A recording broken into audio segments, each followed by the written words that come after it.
అదండి, అలా జరిగింది.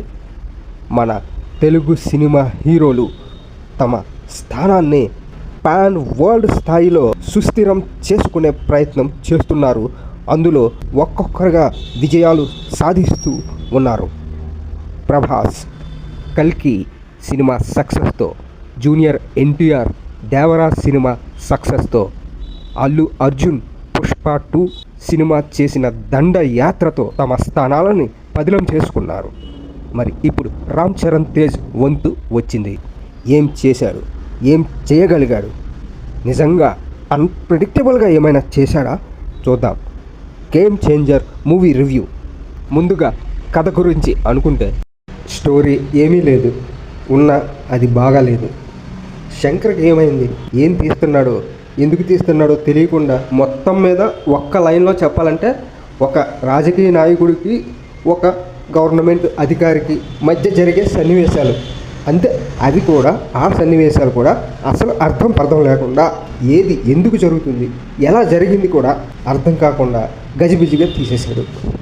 అన్ని ఎలిమెంట్స్ని పెట్టేసి ఒక మాస్ సినిమా తీసేయాలనుకున్నాడు, కానీ ఏ ఎలిమెంట్ మీద కూడా సరైన పూర్తి ఫోకస్ పెట్టలేదు. Shankar mark brilliance, technicality, grandeur ఈ సినిమాలో అస్సలు లేవు. తమన్ మ్యూజిక్ బాగుంది, సినిమాని కాస్త నిలబెట్టింది. తమన్ మ్యూజిక్ లేకపోతే ఈ సినిమా చెత్తగా అనిపించేదేమో. మరి సినిమాలో 2 మెయిన్ హైలైట్స్ ఉన్నాయి. ఒకటి రామ్ చరణ్ తేజ్, 2 జరగండి సాంగ్ కొరియోగ్రఫీ. దిల్ రాజు తను మళ్ళీ ఇంకా వరస్ట్ ఫామ్లోకి వెళ్ళాడేమో, లేకపోతే ఈ కథని ఎందుకు సెలెక్ట్ చేసుకుంటాడు, సెలెక్ట్ చేసుకున్న తీసేటప్పుడు షూటింగ్ జరిగేటప్పుడు లోటుపాట్లు ఎందుకు తెలుసుకోలేకపోతాడు. ఇక రామ్ చరణ్ తేజ్ చాలా బాగా కష్టపడి డ్యాన్సుల్లో, ఎమోషన్లో, కామెడీలోను, ఫైట్స్లోను, ఫ్లాష్ బ్యాక్లోని అప్పన్న క్యారెక్టర్, కాలేజీలో స్టూడెంట్ క్యారెక్టర్, మధ్యలో ఐఏఎస్ అధికారి క్యారెక్టర్, ఇలా 3 వేరియేషన్స్ ఉన్న క్యారెక్టర్స్ని చాలా బాగా చక్కగా కష్టపడి నటించి మెప్పించాడు. శ్రీకాంత్, అంజలి వీళ్ళిద్దరూ చాలా బాగా చేశారు.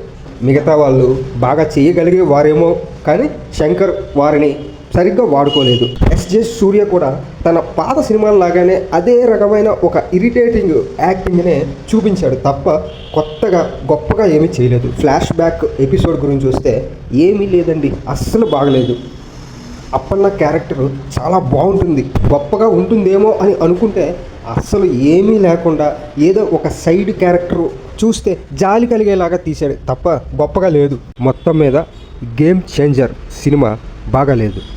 రామ్ చరణ్ తేజ్ ఇమేజ్, స్టార్డమ్ని శంకర్, దిల్ రాజులు తగ్గించే విధంగా ఈ సినిమా తీశారు.